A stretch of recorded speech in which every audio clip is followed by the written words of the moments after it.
Tonight, a dramatic reversal from Cabinet. After weeks of debate, public pressure and mounting scrutiny, government says it does not support BTL's proposed acquisition of Speednet. But is the deal really dead? Opposition leader Tracy Panton says not so fast. Also tonight, the Auditor General follows the money in the Ministry of Defense procurement scandal. Investigators are now asking a simple but critical question. Did taxpayers get value for their money? And a major court ruling reignites a bitter land dispute in Santa Familia. The sale stands, the appeal fails, and taxpayers could now face a multi-million-dollar payout. Plus, a fishing trip ends in tragedy at Ranguana, Caye. One fisherman is dead, another is hospitalized, and police and family members are telling very different stories about what happened on board. From Cabinet's stunning decision to questions of accountability, land and a deadly mystery at sea. The stories that matter most start right now. Good evening, Belize. I'm Sabrina Daly, and News 5 begins now.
Welcome back.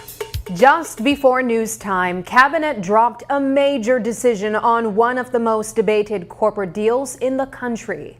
It does not support BTL's proposed acquisition of Speednet.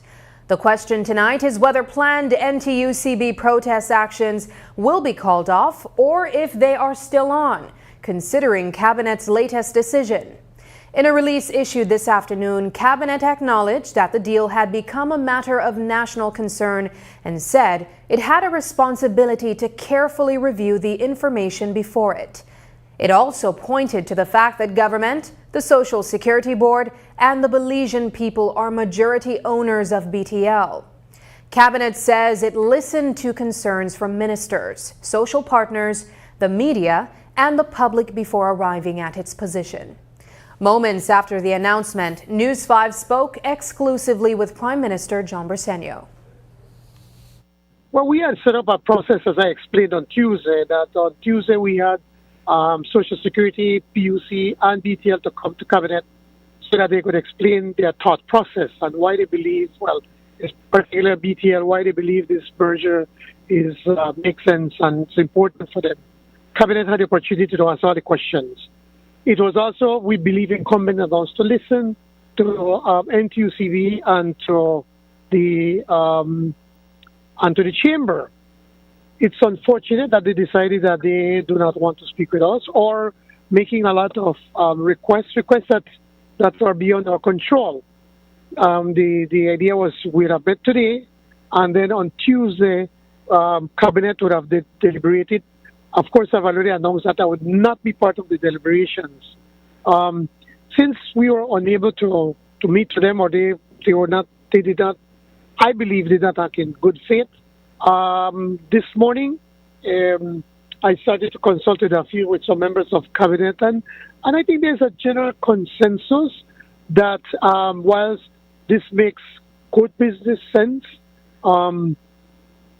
Cabinet felt that it does not make sense to be able to get into a back and forth with people that refuse to how should I say, to engage constructively. So we felt it's best to advise BTL that we should not proceed with the merger. PM, does this mean that this position is now final? That perhaps this won't be revisited down the road? Well, it likes it is, you say never say never. But certainly, I would tell you right now, this is a final decision from Cabinet that we should not proceed. But so that's where it is right now. Can this decision be seen as the Briseno administration acquiescing to the will of the people, considering that this may not have been popular from the beginning? We represent the people, and we have to listen to people at all times. But for us, there are times when we believe that we need to be able to make informed decisions, and at times you feel that it's not worth it. And in this instance, I am in an invidious position because obviously my brother is involved, so I can't say much. I can't deal with it much, and I am of the opinion that it's best to leave that as it is. We've made a decision. We've recommended to BTL, so I am sure that BTL will inform Speednet that we will not proceed with the proposed acquisition. Cabinet may have backed away from the proposed Speednet acquisition, but opposition leader Tracy Panton says Belizeans should not stand down just yet. Panton is welcoming Cabinet's decision to pull its support, calling it proof that public pressure can make a difference. But she warns that the deal is not officially dead until the Public Utilities Commission and other key players close the door on it. For now, Tuesday's planned protest remains on the calendar, though Panton says that could change if there is clear confirmation in the coming days that the acquisition is fully off the table. The power lies in the hands of the people. The voices of the people matter, and if we have not taken anything from this experience, is that when the people come together, it forces a government to listen to the collective wisdom of the people. No, what's to stop government from saying that no, this is a private decision and the deal is actually not dead based on a cabinet press release? So I think that is where we need to be cautious. I think that the deal may not require the approval of cabinet. The matter of the acquisition needs to go before the Public Utilities Commission. And I thought the press release was carefully written to indicate that that it did not say the acquisition is off the table. What it said was that cabinet was not going to lend its support to the acquisition. But there are legally structured entities, the PUC being one of them, that would have to do the proper due diligence.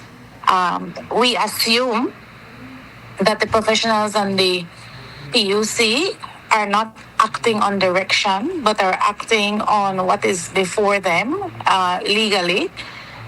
So it's going to be interesting to see what the next steps of this proposed acquisition looks like, if it is now completely off the table, or if there is going to be further follow-up with the other regulatory entities that have an obligation to take this matter into account.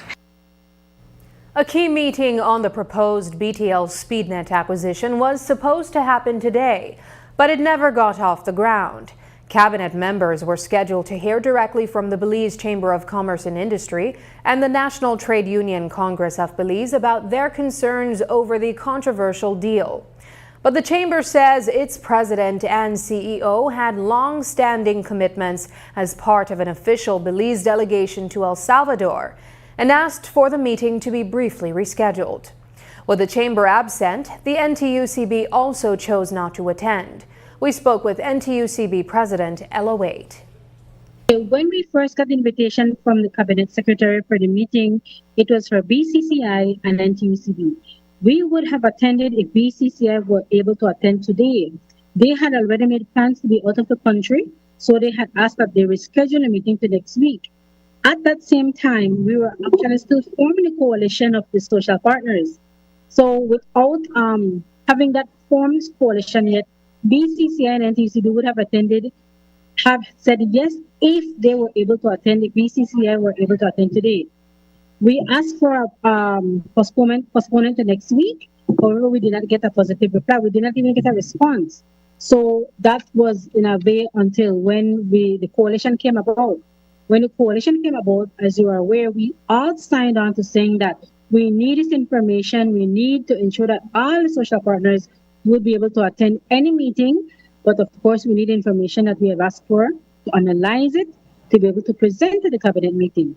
So in this situation, even if there was a postponement to next week, it would have entailed that all social partners attend. I could understand to some extent maybe why the Prime Minister thought that it should have only been BCCI and NTUCB, because as per the tripartite structure, it is the employers' representative and workers' representative and government that make out the tripartite structure. But that is for labor issues. This is far beyond a labor issue. This is a national issue. So it should have been that all social partners would have been invited to that meeting to make their presentation. Could it be deemed as a missed opportunity by the fact that BCCI chose to go to El Salvador instead of staying for this meeting? No, I think NTUCB would have done the same. These international meetings that we have to attend, they are very crucial to our constituency and they cost money. The NTUCB is turning up the heat on the Briceño administration over the proposed BTL-Speednet acquisition. It begins tomorrow with a Blackout Friday, a call for members and the wider public to wear black in protest of the deal. News 5 has confirmed with NTUCB President Ella Wade that Friday's action is still on. The union's Congress also planned to lead peaceful demonstrations in Belmopan and Belize City. NTUCB is now undecided about whether it will proceed with a demonstration considering Cabinet's decision. Wade says that NTUCB is in consultation with its affiliates regarding the demonstration, while also getting legal advice. We spoke with her before Cabinet's announcement. What we're calling tomorrow's blackout is phase 1, which is an action that labor unions usually take. We do soft actions to demonstrate whatever issue we're going through, whatever objection we have.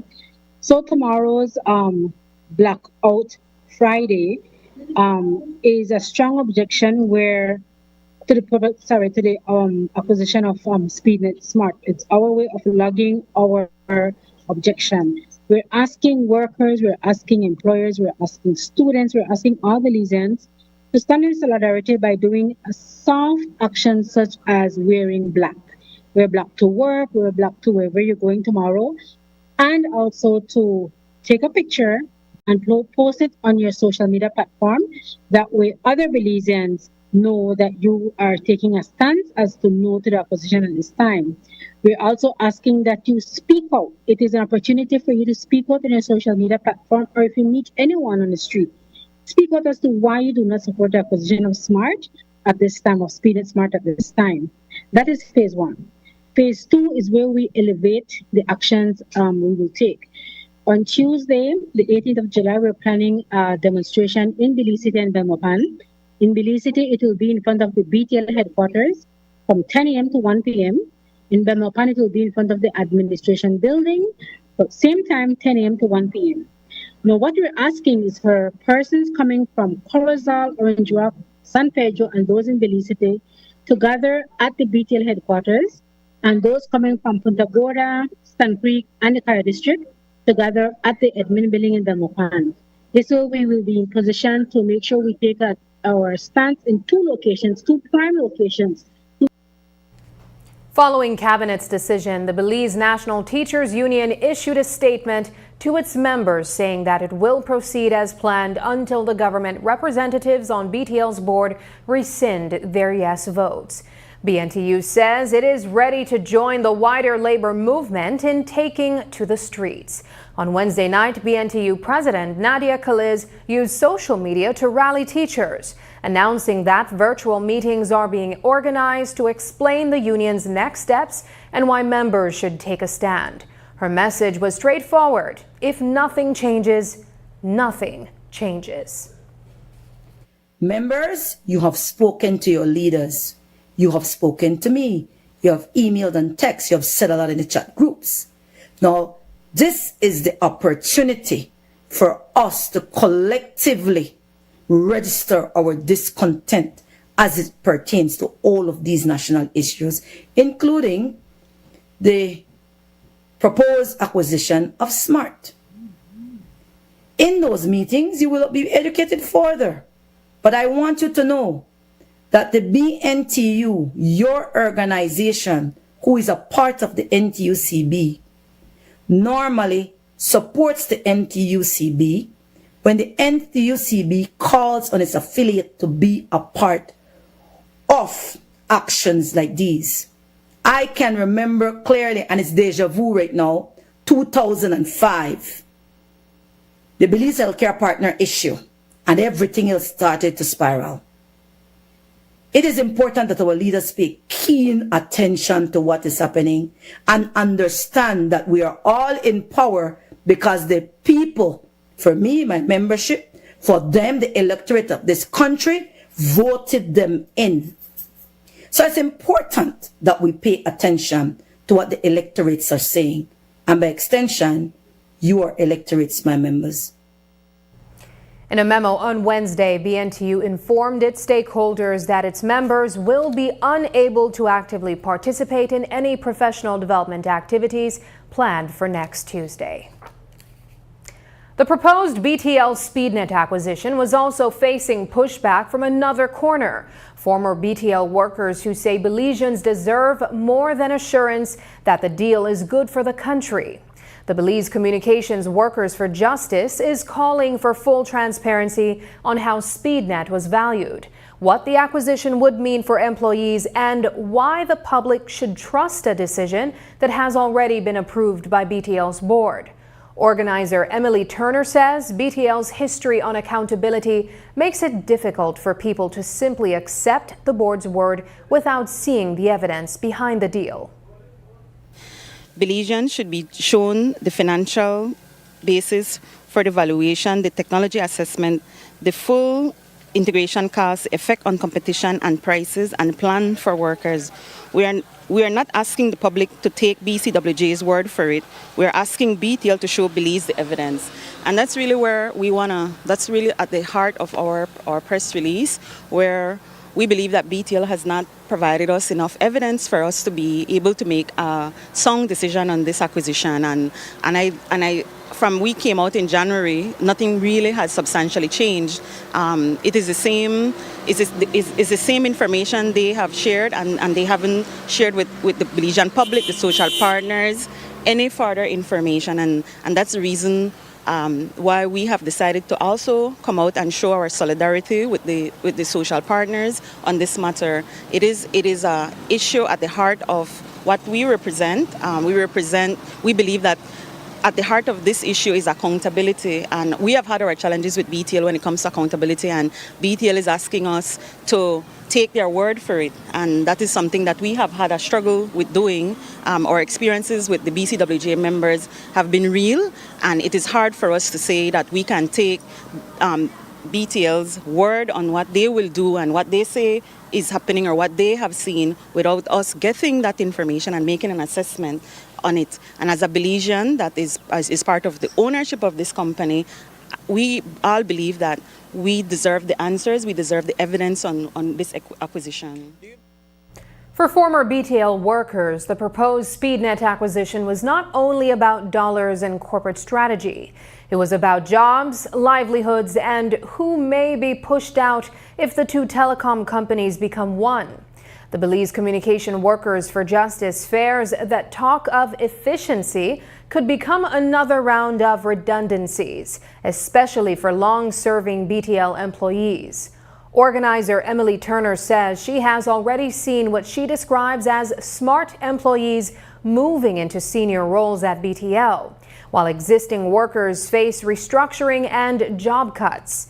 Now, with another major shakeup possibly ahead, Turner says the workers who helped build BTL could once again be the ones asked to pay the price. I just can use my experience. They are looking and facing a lot of redundancies. My information from in there is that they are already bringing in smart employees and they are giving them higher positions than the current BTL employees. So they have general managers, they have specialists and people on those.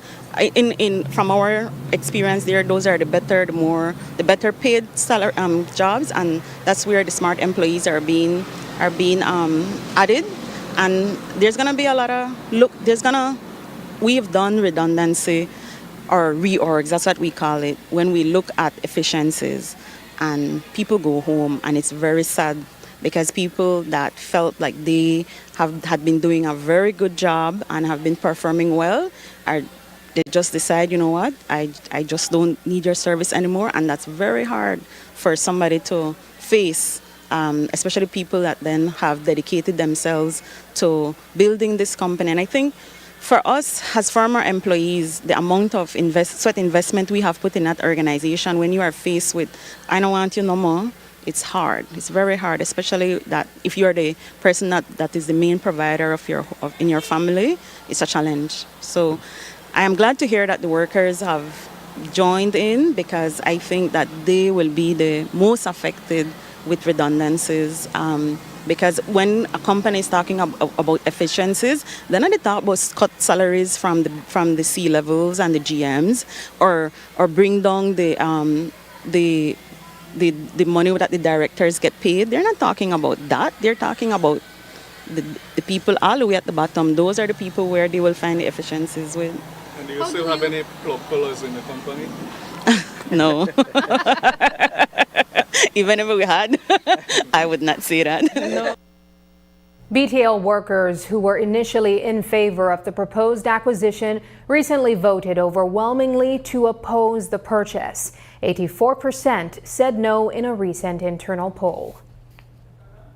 Coming up, documents missing, records shredded, and serious questions about accountability. Auditor General Maria Rodriguez says some public officers are not just withholding financial records, they're destroying them.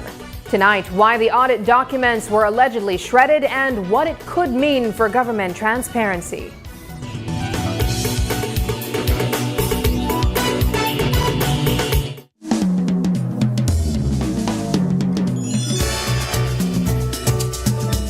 Nestled away in the quaint Belize River Valley, Black Orchid's Panda River Restaurant offers a variety of great dining areas and experiences, with an excellent variety of local and international cuisine, with healthy meal options for vegans and those with health concerns.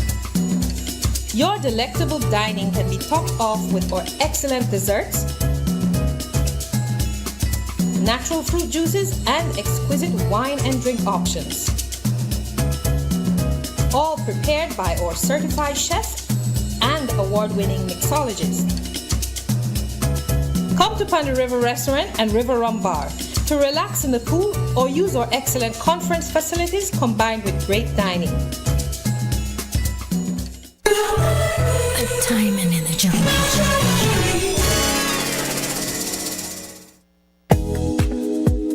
Running your business just got easier with Medisco.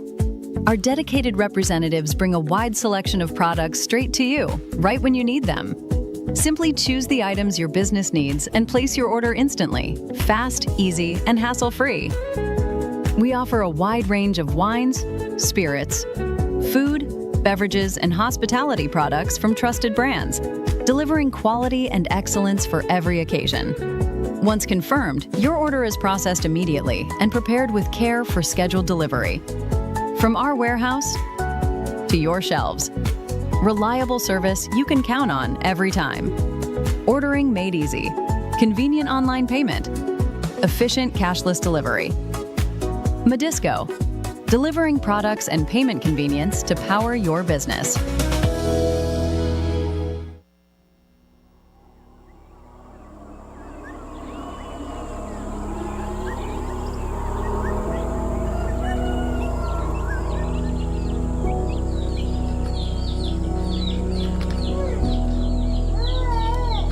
My name is Jadian Labernicalm. I am 15 years old and I am a third-term student at Corazon Creek Technical High School. For a long time, Machakilha was quiet. Wrapped in the jungle, we felt cut off from the rest of Belize. No internet, no shops for food, and no health care. To get to school, it was an hour-and-a-half hike. During the rainy season, the mud was almost knee-high. Sometimes we even had to swim across a flooded creek just to get to class. When the sun went down, I did my homework by the light of a candle. We could never stay up late to study. We had to save the candles for the next night. In May 2022, everything changed. The road finally reached Machakilha. Today, it is easy for me to go to school because we have a bus that comes right into our village. I don't have to hike through the bush anymore. I don't have to worry about the rain or the flooded creek. I can just focus on being a student. Now that we have solar lights at night, I feel confident. My homework is finished with ease, and studying for my science classes doesn't feel so tiring anymore. We finally feel connected to the rest of our country. Having these basic services makes us feel like we can be more productive, like we finally have the same chance as everyone else. My dream is to become a nurse and help the people in my village. Now that we're connected, I know my future is bright. The Ministry of Rural Transformation continues to work with communities like Machakilha, transforming lives and strengthening communities across Belize.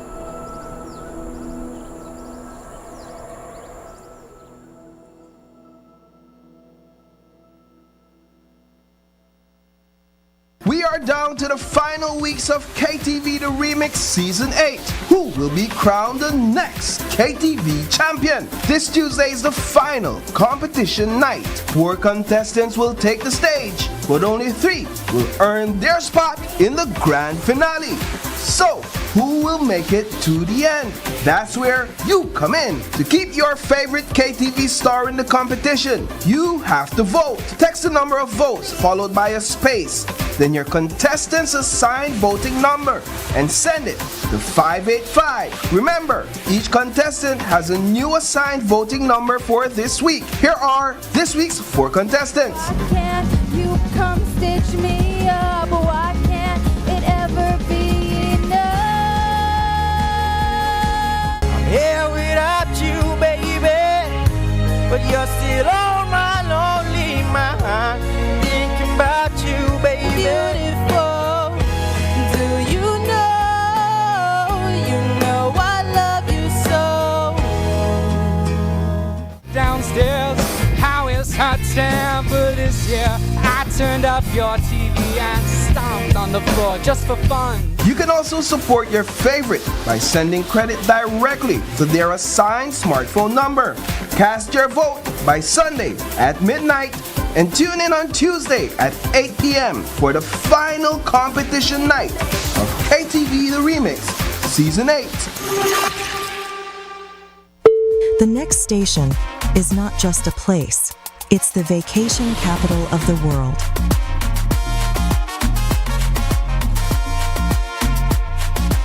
Mexican Caribbean, the vacation capital.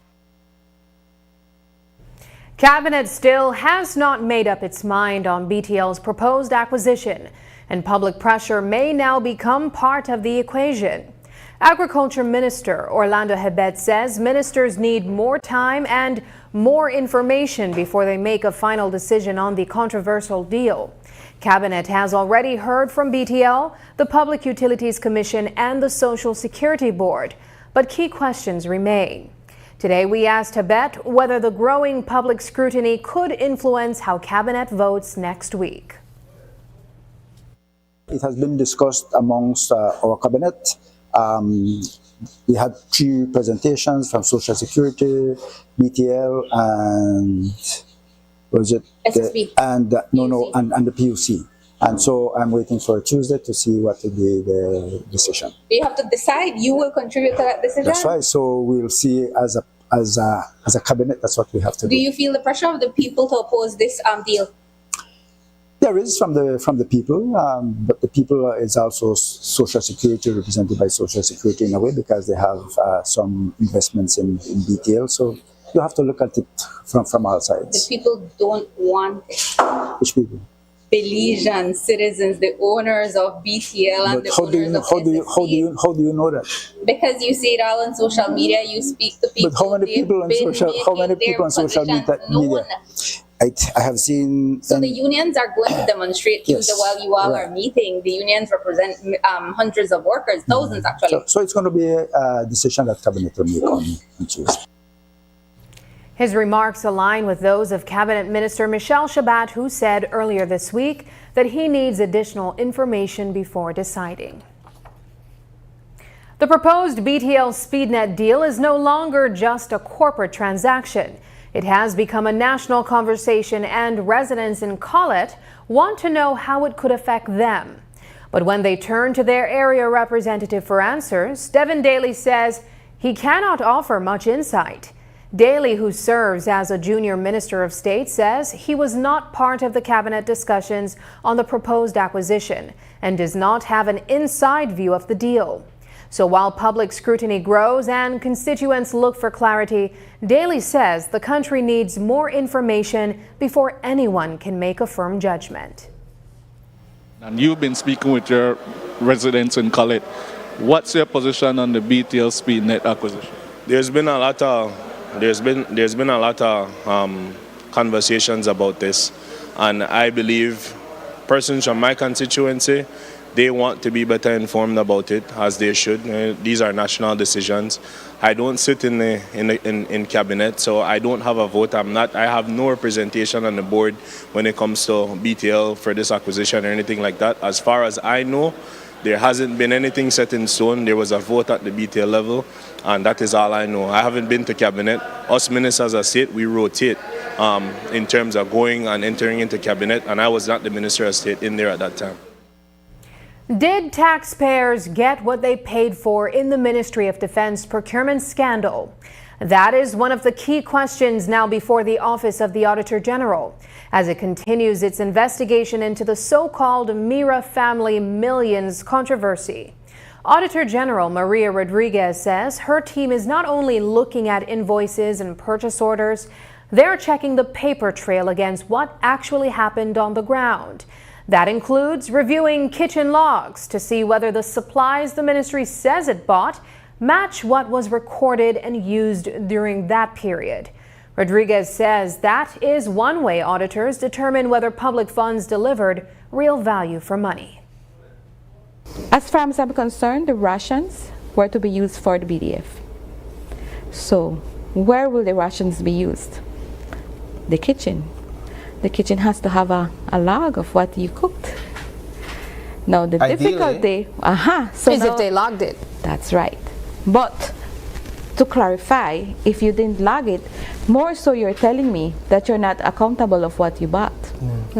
So it is in your best interest as a ministry to document and to record, because the auditors will not be able to confirm that what you purchase is what you use. How acceptable is the excuse that we simply didn't log? We're not good at documenting these things. That's not acceptable, and we record it we put it in the report as a reportable matter that it's not acceptable. And there is other ways of doing things. We do observations. So for example, in a kitchen, any kitchen, this could be for the hospitals, this could be for any entity that cooks for their residents or so. We will do observation. We will sit and we will see what the chef is cooking for that day. And guess what? 2 weeks after, we're going back to check what was logged in the book. And if what we saw doesn't match what you have in the book, then we know something is wrong. So you all are spending time in the kitchen at the BDF these days? Not yet, but it's coming. The Auditor General's investigation into the Ministry of Defense procurement scandal is now looking beyond the contract itself and into whether possible conflicts of interest were ignored along the way. Maria Rodriguez says the issue should not stop with the company that submitted the bid. She argues that responsibility rests with the ministry's CEO and the Ministry of Finance because every procurement goes through layers of approval. And at each stage, she says, someone should have asked the obvious question: who is connected to whom, and were family ties allowed to influence the process? I cannot say conflict of interest occurred. Only a court system can do that. I can say alleged conflict of interest occurred, just to clarify. However, the evidence will prove whether there was alleged conflict of interest or not. And it is important also to clarify that who had the responsibility to ensure that there is no conflict of interest is the accounting officer, the chief executive officer. So regardless, if a minister says my brother or my sister or it is the chief executive officer who should have said, minister, there might be a possible conflict of interest here. So that if that did not occur, then that risk was not dealt with appropriately by the ministry. And let me add, other entities should also have come into the picture. You have the Ministry of Finance, who gives no objections to these contracts.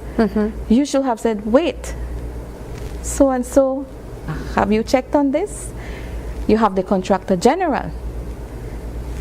These contracts are in the names of, have you checked on this? So you have third parties who should have gotten involved in at least identifying this risk. The Auditor General notes that Belize's laws do not presently provide for a formal conflict of interest declaration. Auditor General Maria Rodriguez says some public officers are not just failing to produce financial records, they are destroying them. Tonight, she is raising serious concerns after her office found that documents needed for a recent audit had been shredded by an officer. In another case, Rodriguez says a supervisor destroyed records while auditors were already carrying out their work. She believes these incidents point to a deeper problem inside the public service: weak internal supervision and a lack of consequences. Here is how she explains it. A lack of supervision and laxity. That's it right there. If nobody is supervising the officer will do what they want. We just completed an audit, and I won't say where we asked for documents and the officer said we shredded.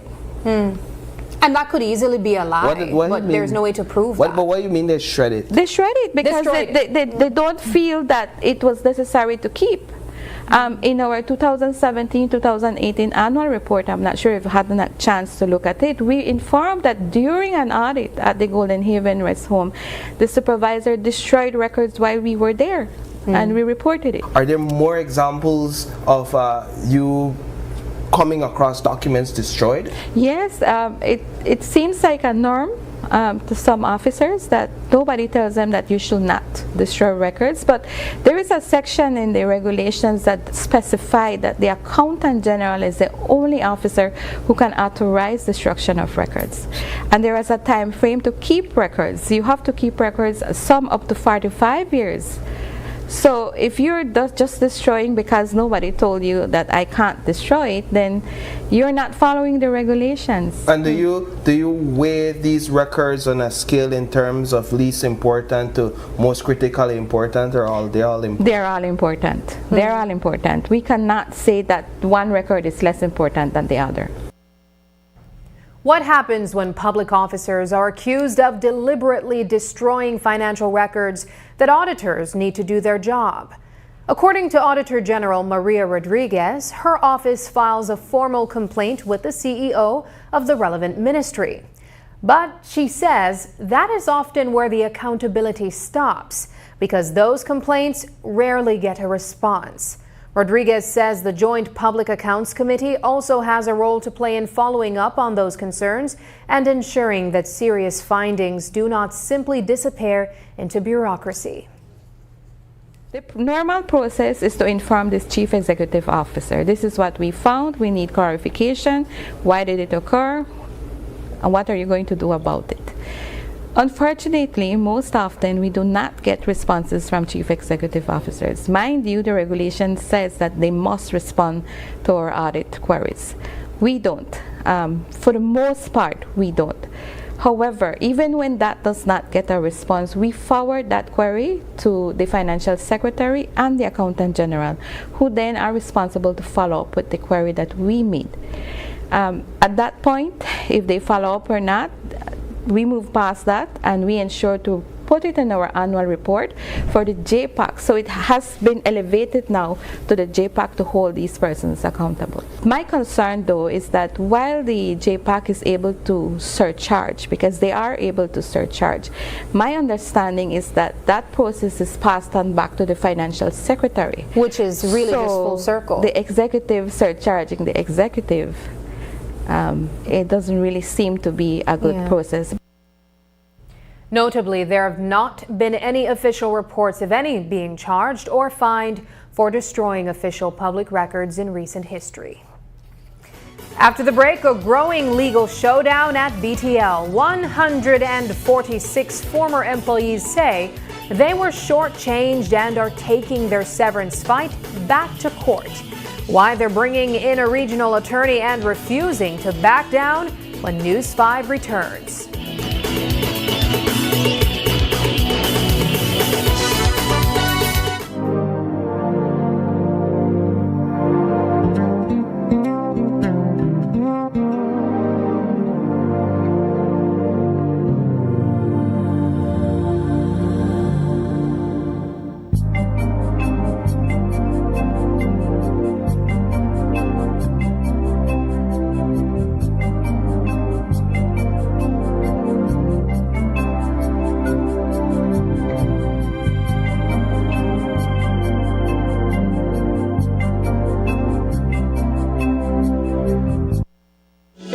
Every dream begins with an opportunity, and every opportunity has the power to change a life.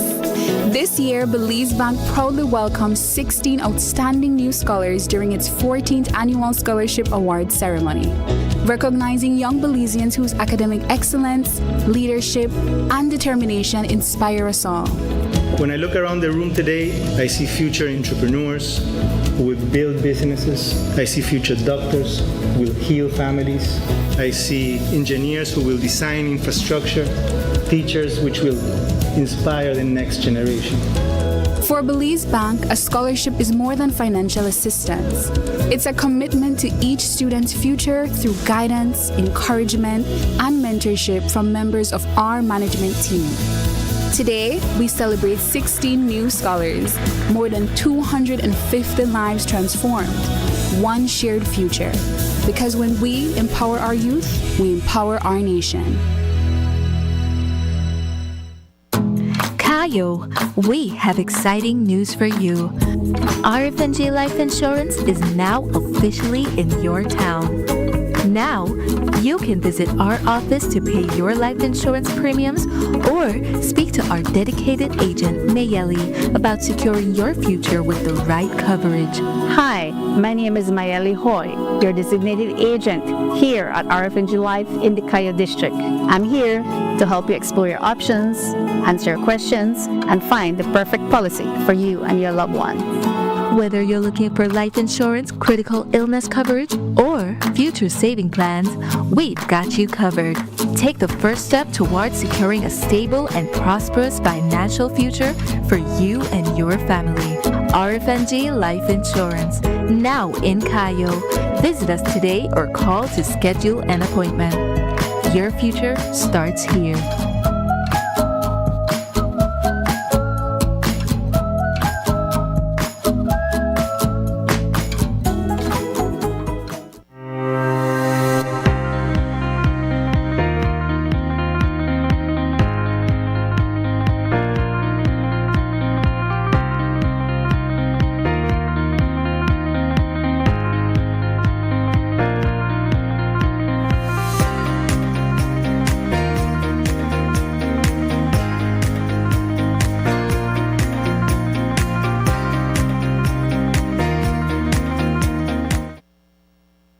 Down to the final weeks of KTV The Remix Season 8.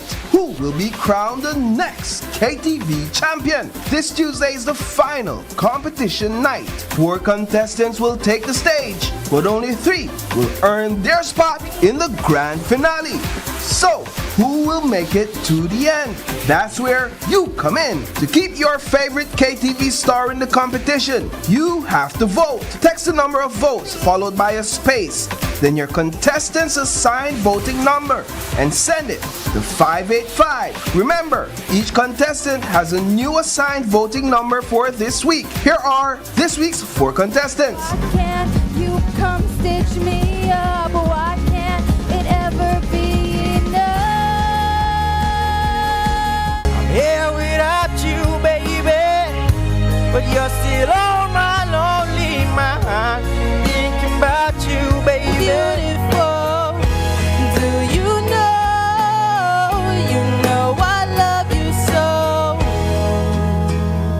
Downstairs, how is her temper this year? I turned up your TV and stomped on the floor just for fun. You can also support your favorite by sending credit directly to their assigned smartphone number. Cast your vote by Sunday at midnight and tune in on Tuesday at 8 p.m. for the final competition night of KTV The Remix Season 8.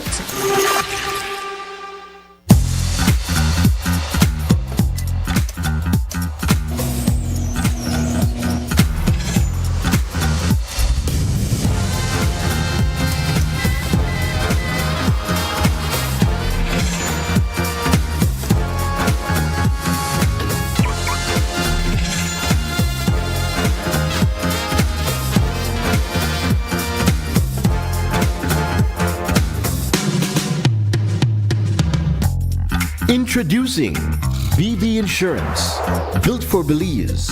Your security, our priority. Stay connected in the USA for as low as $10. With Smart Roaming Data Pass, staying connected is simple and affordable. Get the data you need starting at 1,000 megabytes to stay connected to larger plans that keep you online while you travel across the USA. So you can message, browse, video call, and navigate wherever you go. No SIM swap, no bill shock. Just simple, affordable pricing.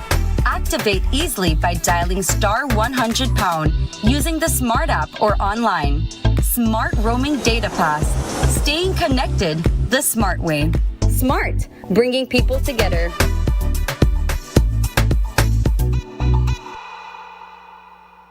The Auditor General says the problem is bigger than shredded documents. Maria Rodriguez is pointing to a deeper weakness in government: poor record keeping across ministries. She says flawed documentation makes it harder for her office to track public spending and hold officials accountable.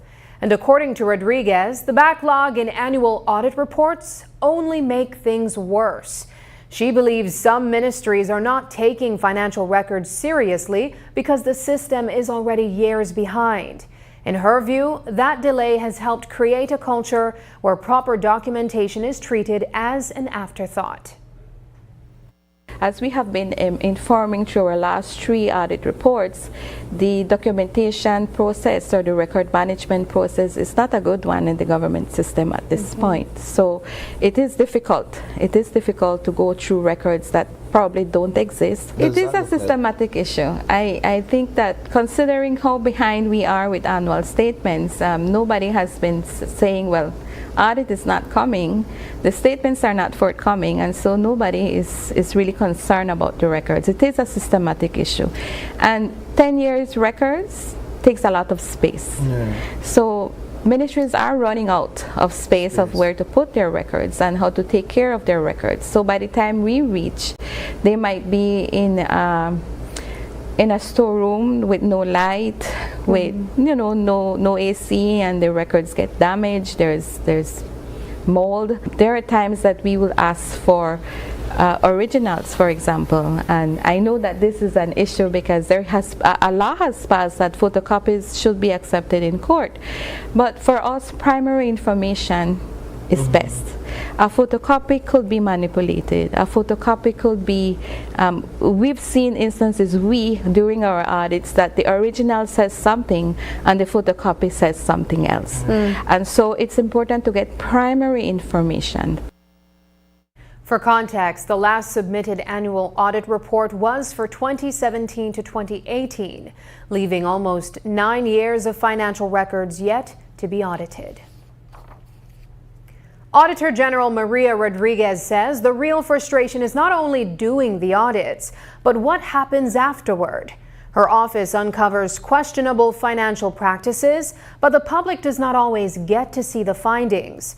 Rodriguez says that lack of transparency weakens accountability and keeps Belizeans in the dark. This is why we are trying to submit a cabinet paper for things to change. We need our work out there. The public need to know what we have found. I strongly believe that if the public was aware of all the findings we have done for the past 10 years, there will be someone who will say, you know what, my name is out there, I need to do better. Yeah. You know? So why don't this office just release the information? I can't. Protocol has to be followed. Procedures has to be followed, and I am bound by the Finance and Audit Act, Section 16, where it clearly states that my annual report has to go with an audit certification, which is the opinion of the annual statements, along with a compilation of the audits that I did for that year. We are doing our work. We are reporting when reporting needs to happen. And we have to make changes, and we have to lobby for changes. And I go back again to this request to ensure that our work is made public. Now, my staff will say, well, Ms. Maria, nobody knows what we find unless it is leaked, unless it is, and I say to them, and that is why we are heading towards a change. We want this change, and if we don't get it, we know that we attempted the change and we asked for it. Keeping quiet and just taking it that, okay, that is what the FARA says, that doesn't go well with me. Notably, under Rodriguez's leadership, the Office of the Auditor General has been working diligently to clear the backlogs. But even in the face of diligence, it will take several years before annual audit reports are up to date. The battle over severance pay at BTL is heading back to court. 146 former employees have joined forces and retained an attorney from Trinidad and Tobago to pursue what they say is fair compensation.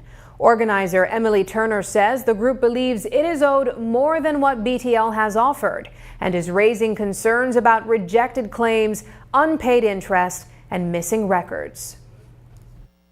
We managed to get 146 people to say that they wanted to move their case forward with an attorney. And what brought us to that is we have a couple of things. We have the 6% interest. Some people got paid, and the 6% interest was not included from the day they left. So so you have a group of people with that. Then you have people that they wrote BTL. If you guys remember, BTL said, "Oh, send us your claim, and we will look at it, and in 15 days we will answer." Well, none of that happened. So I have people that wrote them till they're blue, and they have not heard back from BTL. Then we have a number of people at BTL arbitrarily, and I use the word arbitrarily, has decided to disqualify. So they have written to these people and said, you do not qualify for severance. So I believe that the 146 makes up those group of people. So I know some people are asking what happened to the issue with severance. So I'm here to update that it has not been cleared, and we Employees tried everything. They tried to show their evidence of what they had when they started working, Social Security contribution history. Many people tried a lot of things to try to get it settled with BTL, but at the end of the day, when it comes to holding BTL accountable, we have found that that task is very difficult. So we engaged an attorney, some attorneys, Virtuous Chambers from out of Trinidad and Tobago, and they wrote BTL a pre-action protocol letter on Tuesday, advising them that 146 employees, former employees, had engaged them, and we expect full disclosure. BTL has 7 days to acknowledge receipt, and they have 30 days to provide full disclosure for every single claim that is in front of them. A court ruling may have settled the legal question, but for many families in Santa Familia, the land fight is still deeply personal. The Court of Appeal has upheld the controversial 2020 sale of almost 2,000 acres of national land to Fowler Works Enterprises. Land that Caye Northeast Area Representative Orlando Habet says residents and farmers have occupied for generations. The court found that the sale agreements were valid and that government breached the contracts when it refused to transfer the titles after the change in administration. Now the case heads back to the High Court to determine damages, and taxpayers could be looking at a multi-million-dollar payout. But Habet insists the land should remain with the families who have lived and farmed there for decades. Totally disappointed because, firstly, it is in my constituency. Secondly, I found out almost a few weeks after the 2020 elections, one of my constituents asked me to help him secure his title for his lot of land where he was living in Santa Familia. And then he gave me these documents that then my former opponent, Mr. John Agas, had left there. And when I saw 1,910 acres sold to Fowler Works Enterprises, but most of this land has been occupied by the people of Santa Familia for 30, 40 years. Some of them got it handed over from their parents to the son. And I took it to the minister. The minister immediately put a stop to it. But then the person who had already purchased the land, about 20 days before the elections of 2020, took it to court. And now the court is saying that the government has to pay him $10 million. That's ridiculous. I don't even think he knows where the land is. He has never put foot on the land. He won't put foot on that land if you have 40, 50 local farmers with their land there. Fowler Works Enterprises was represented by Senior Counsel Dean Barrow and Attorney Agassi Finnegan.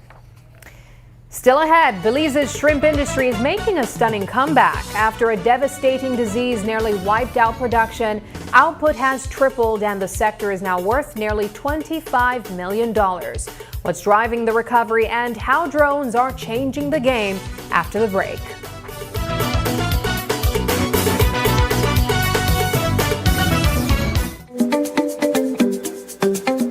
When I install an AC system, I recommend Ream from Belize.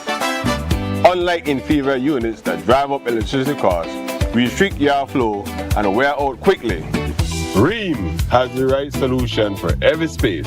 With a wide range of options, I can choose the right Ream system to keep every customer cool, comfortable, and satisfied. Because at Belize, quality is saving.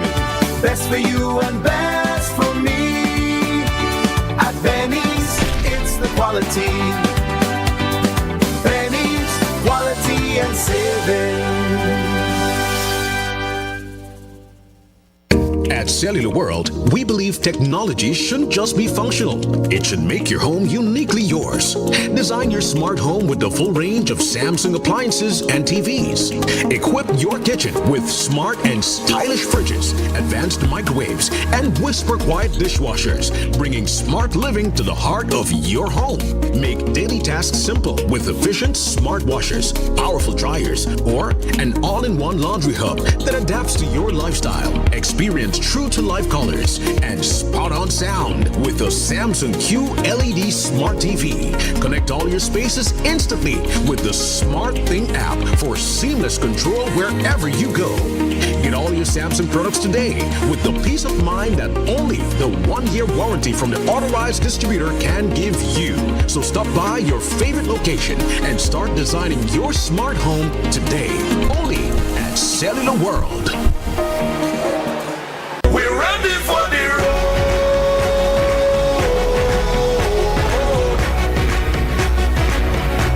We're ready for the road.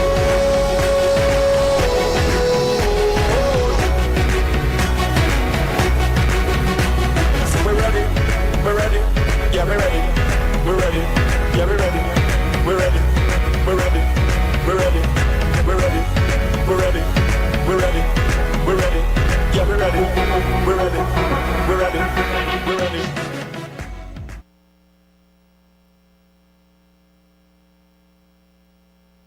We are down to the final weeks of KTV The Remix Season 8. Who will be crowned the next KTV champion? This Tuesday is the final competition night. 4 contestants will take the stage, but only 3 will earn their spot in the grand finale. So, who will make it to the end? That's where you come in. To keep your favorite KTV star in the competition, you have to vote. Text the number of votes followed by a space, then your contestant's assigned voting number, and send it to 585. Remember, each contestant has a new assigned voting number for this week. Here are this week's 4 contestants. Can you come stitch me up? Why can't it ever be enough? Here without you, baby, but you're still on my lonely mind. Thinking about you, baby. Beautiful. Do you know I love you so? Downstairs, how is her temper this year? I turned up your TV and stomped on the floor just for fun. You can also support your favorite by sending credit directly to their assigned smartphone number. Cast your vote by Sunday at midnight and tune in on Tuesday at 8 p.m. for the final competition night of KTV The Remix Season 8. Enhanced service and faster sickness benefit claim processing are at your fingertips with SSB's healthcare feature accessible via the My Social Security self-service portal. Your convenience during illness is key. Now your doctor can certify your period of illness and your employer can confirm your employment details digitally, eliminating the need to visit our office. But wait, it gets better. You can also review the medical certificate provided by your doctor in your My Social Security account, along with real-time processing updates, keeping you informed. To ensure a smooth process, always review your electronic medical certificate before you hit submit. Upon submission, your employer is notified via email of your claim submitted to SSB and must respond within 48 hours for your claim to be automatically processed. For more information, check out our guides on our website and YouTube pages. Social Security at your fingertips. Life moves fast. Your connection should keep up. Need more credit? More data? A flex bundle that fits your lifestyle? With Smart Prepaid, they're a prepaid option for every lifestyle and budget, making it easy to stay connected wherever you are. Because with Smart Prepaid, you can connect on your terms. Purchase credit, data, flex bundles, prepaid plans, and all your favorite prepaid services at any Smart agent, Smart showroom, or simply dial *100# key. No stress, no waiting. Just fast, easy, convenient ways to stay connected every day. Smart Prepaid. Connect on your terms. A fishing trip to Ranguana Caye turned deadly on Wednesday. And tonight, police and family members are giving very different accounts of what may have happened.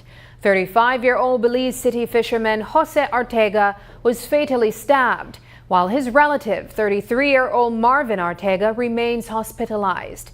Police say the violence followed an altercation among fishermen on the vessel and have since detained a 33-year-old fisherman. But Ortega's family says there was no dispute. They claim Jose was attacked from behind after trying to retrieve diving gear that had allegedly been thrown overboard, and that Marvin was stabbed while asleep. As investigators work to determine the motive, News 5 spoke with Ortega's niece about what the family has been told. There wasn't any dispute. They were all happy, stating by the other co-workers. The man who did it was under the influence. Jose just had finished washing his diving clothes when the man grabbed and threw it. Then Jose turned to pick it up. Then he just stabbed him from the behind. Also stabbed Marvin while sleeping in the bottom of his heart. Was anyone else on the boat with them at the time that restrained the man that did the attack? Yes, some of the other co-workers. So they were working, they were doing their job, right? What did they do? Fishing. So do you know how many other people were on the boat with them? 13 man. Jose was a loving father. He very responsible. He loved by many, and he picked the name. He got all up for 3 kids, 5 kids. Then I made to argue, then I made to fight, then I made to he made to do his own thing, and the man just go far behind and stab her. At this time, Marvin Ortega remains hospitalized, but in a stable condition. What killed thousands of fish in the Belize River Valley? Investigators are still searching for answers, but public focus has shifted to Santander Sugar and Canals, reportedly tied to its operations. Government officials say there is no proof linking the company to the fish kill, while satellite data suggests recent flooding may have worsened the situation. Brittany Gordon takes a closer look. Who or what caused the Belize River fish kill remains the big question. While some residents and environmental groups are pointing to possible runoffs from canals near Santander Sugar, the Department of the Environment says investigators have not found enough evidence to support that claim. We have satellite images currently that shows that a large area within the same agricultural sector, sorry, rice field, for example, and the southern portion of Santander Farm and some other farms around, just before the event, were severely flooded. There was a significant flooding event, and we have satellite imagery to show the area that was flooded. And we have when the flooded event started and when the flooding event ended. And that large amount of water from this field went into the river and definitely had contributed to the change in the aquatic ecosystem. Santander says its canals do not connect to Laboring Creek, which feeds into the Belize River. The company says it operates with a larger watershed shared by farms, homes, and other land users, and manages only 12% of that area.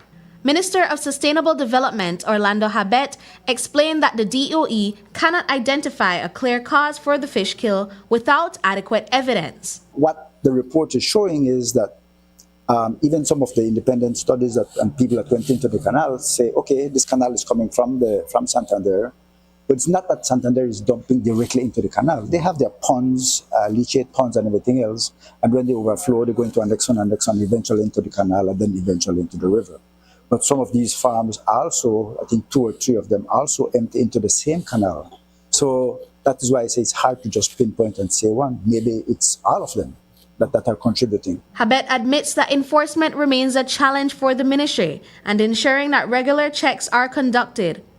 However, he maintains that this is an ongoing part of the ministry's work. I think it's the key issue is enforcement. Yeah, the law is there. No, certainly. But also you have to recall that there are certain regulations and laws that fall under a particular ministry and they govern it, right? So when you go there now, you have to make certain that they are also of the same understanding. The investigation revealed that Santander is not the sole agricultural site in the area that may be contributing to the fish kill. Dr. Donald McKnight, research director at the Savannah Field Station, says Belize must boost its enforcement capacity to ensure that incidents do not fall under the radar. Tighten up regulations in the area and make sure everyone is following through with the environmental rules that they're meant to be following. Yesterday, when I was on the river, I saw several drainage canals coming out of agricultural fields going straight into the river, and things like that are a real problem. Even if those canals didn't specifically cause this one, it's a recipe for future declines just like this. The DOE says Santander Sugar has cooperated with the investigation, but the lab results are still pending to confirm what caused the fish kill. For now, researchers are monitoring the river as the water moves downstream and could affect other communities before reaching the sea.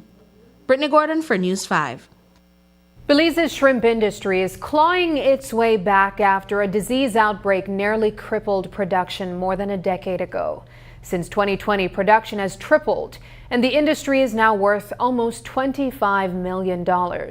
On Monday, Agriculture Minister Rodwell Ferguson toured Aquafista Shrimp Hatchery and Aquamarv Belize, where new genetics, investment, and technology are helping fuel that recovery.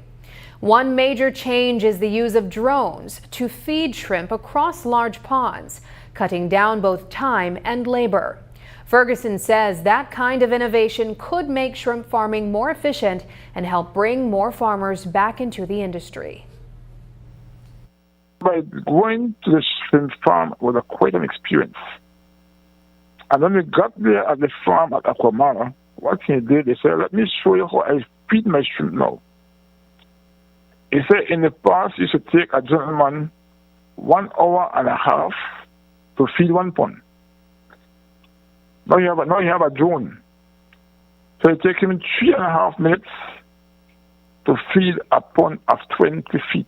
After a pond of 20 acres. In the past, it would take him 1 hour and a half. So technology is now coming into the shrimp industry to mitigate some of the labor force. And I believe that if this works for him, then our farmers are also reconsidering to go back into shrimps. Once we can control the mortality of the shrimps. So that is the direction we are going with the shrimp industry. The Belize Marketing and Development Corporation also recently introduced the use of drone technology to support rice farmers in the Toledo and Stan Creek districts. From sargassum-choking coastlines to water shortages and the growing impacts of climate change, Central America is facing environmental challenges that no country can tackle alone. That is the message Belize is bringing to the table this week, as it hosts environment ministers and technical experts from across the region. The meeting also marks Belize's assumption of the rotating presidency of the Central American Commission on Environment and Development. Minister Orlando Habet says the goal is to turn shared concerns into stronger regional action and new funding opportunities. Belize has always tried to see how we can focus on the issue of water. Water is essential, it's a basic necessity, but we have seen that we have had a depletion in water, especially with the issues of El Nino and other climatic events. We also focus water with drought because it's one extreme or the other. On a regional scale, we are already seeing the effects of the El Nino and drought periods, especially along the dry corridor of Central America and the Dominican Republic. We have requested support for a framework for sargassum at a regional level.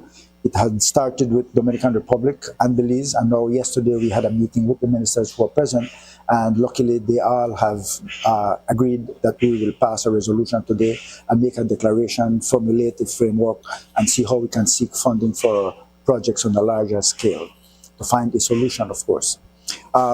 We are looking at wildlife and how we can protect wildlife, having regional corridors. As we know, wildlife don't have borders. They don't need a passport to pass from one country to the next, especially those countries of us that have transboundary connectivity. We are looking at solid waste management, what it is that other countries are doing in the region that can help those that are not to move to that advanced level. One of those is the Dominican Republic, who has a project in one of their cities which is working extremely well. We have done a visit and we are trying to see how they can send some of their technical expertise to help us see how we manage ours, and hopefully can give us some insight on what we can do. Habet says the meeting will focus on ongoing environmental projects and a proposed $15 million push to keep the Mesoamerican Reef Initiative moving forward. Up next, the race for Belize City Mayor is heating up, and one endorsement could make all the difference. But call it area rep, Daly isn't showing his hand just yet. As pressure mounts to choose between the competing slates, Daly says Belize City will have to wait. Who gets his support? That's next.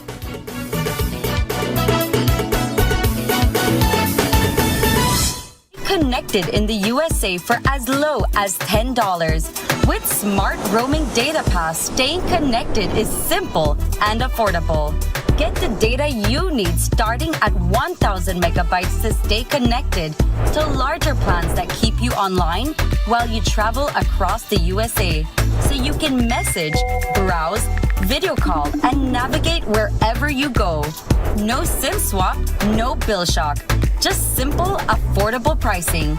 Activate easily by dialing *100# using the Smart app or online. Smart Roaming Data Pass. Staying connected the smart way. Smart, bringing people together.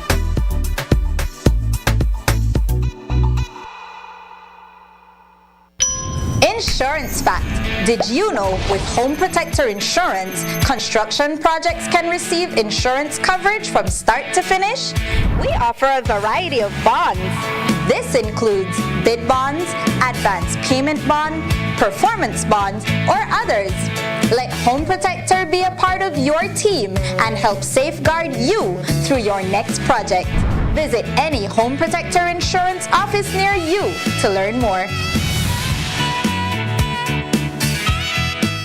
Every dollar you save today is a seed for tomorrow.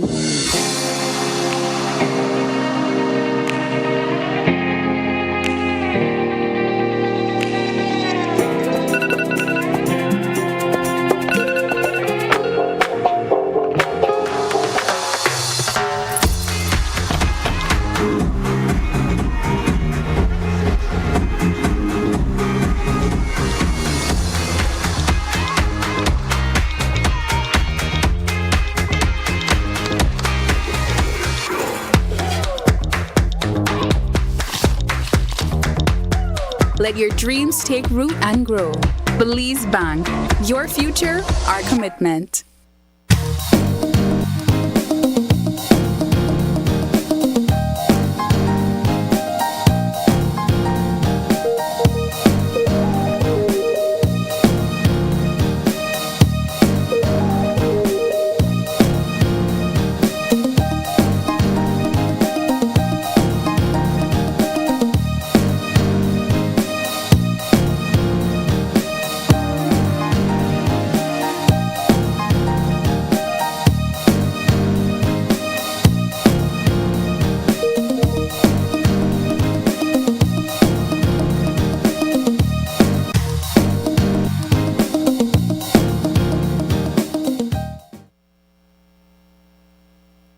Every day, we access energy for cooling, lighting, and powering our electrical appliances and devices at work and at home.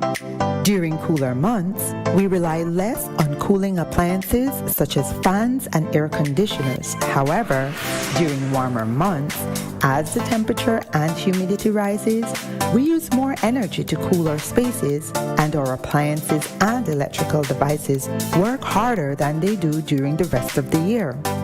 When the months become hotter, let's all practice energy conservation. Here are a few changes that you can make to manage your energy use. Check that all appliances and electrical devices are working efficiently. Turn lights off when not in the room. Unplug chargers, appliances when not in use. Turn off fans and TVs. Use energy-saving light bulbs such as LEDs. And look for the Energy Star products when purchasing appliances and electrical devices. These easy changes can reduce energy use and costs. You can also monitor your energy use during the month by reading your meter and calculating the reading using BEL's bill calculator on our mobile app or by visiting our website. Let's all save energy.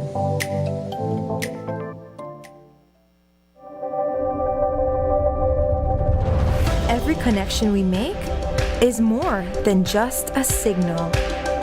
It's a student unlocking a future through digital education. A young mind daring to dream bigger. Our culture shared with the world in real time. And everyday heroes answering the call of civic duty. When we connect with Digi, we empower Belize.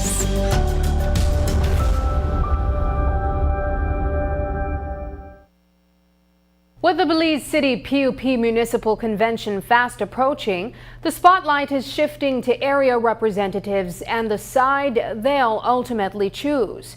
But Collet Area Representative Devin Daly says he is in no rush to make that call. Amid growing speculation and internal party chatter, Daly insists his decision will come down to one thing: which mayoral team can deliver the most for Belize City residents? From cleaner streets and better garbage collection to parks, playgrounds and jobs. Daly says results matter more than political alliances. As for whether he supports Elude Miller or Alan Pollard, he says Collet's delegates are still weighing their options, and Belize City will have to wait a little longer for an answer. My conversation with my delegates in Collet has been who and the direction we believe is best for my constituency, and I hope that this is actually it. We want to have a relationship with the council whereby our drains, our streets, our garbage, our parks, our playgrounds, all of that is properly consulted with me as an area for Collet and other areas across the city. And truthfully, employment also has been one of the challenges when it comes to collaboration. So these are the things that is truly motivating me in terms of supporting the candidates and the mayoral candidates and the council candidates. So that is where my direction is more towards. How does the possible slates benefit positively in terms of forecasting, benefit my constituency? That is where my focus is, my constituency. From your deliberation with delegates, which one of the mayoral candidates best fit Collet? Both of them are good candidates. I know right now our media house wants us to come out and say this is who we're supporting, that is who we're supporting. But it's a democratic process, and I've had multiple conversations with my delegates, and it's only about 17 or 18 more days. I'm pretty sure you'll know where Collet stands. Political insiders say Daly's Collet delegates are expected to fall in line with the choice of his closest ally, Anthony Mahler. The PUP's Belize City Convention is set for August 30th.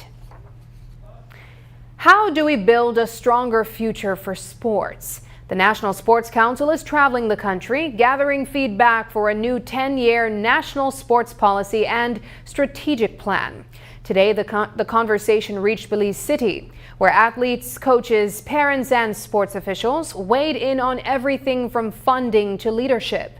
According to Minister of State Devin Daly, one message is coming through loud and clear. The sports sector needs more investment and a clearer understanding of who is responsible for delivering results. The people across the country in the different districts has been asking for more funding in sports, clear, defined roles in terms of the NGBs when it comes to sport, the federations, the Olympic Committee, the NSC, the ministry. Everyone wants to create this pathway when it comes to sporting development as should in 2026, so that we can identify who are responsible for what. In this new sports policy, we actually commissioned them to do the policy and the strategy and create some medium and also long-term goals along with some quick wins. So I believe with the increased funding that this government has provided when it comes to sports, I think that we actually have a fit for purpose, I will call it, policy and strategy in place to actually create some positive yields. I think everyone wants to see sports rise to a certain level in Belize. We can agree, we've agreed actually across the districts that there has been some serious regression when it comes to participation of sports at all sporting levels and organization. However, I consider this a genesis. This is where everything has to start all over. And like what I notioned and urge everyone in the room, the sporting leaders across the country were divided. They are divided. And so we need for them to come together so athletes can actually see that camaraderie and togetherness so we can have a unified front. Because policies and strategies and all these fancy documents, they could just be that if we don't have the actual movers and users being a part of it. The last national sports policy for Belize was adopted in 2016. Most of the recommendations were never implemented. And that's the news. Tonight's broadcast is available at greaterbelize.com, on our Facebook and on YouTube. I'm Sabrina Daly. Thanks for joining us, and from all of us here at News 5, good night.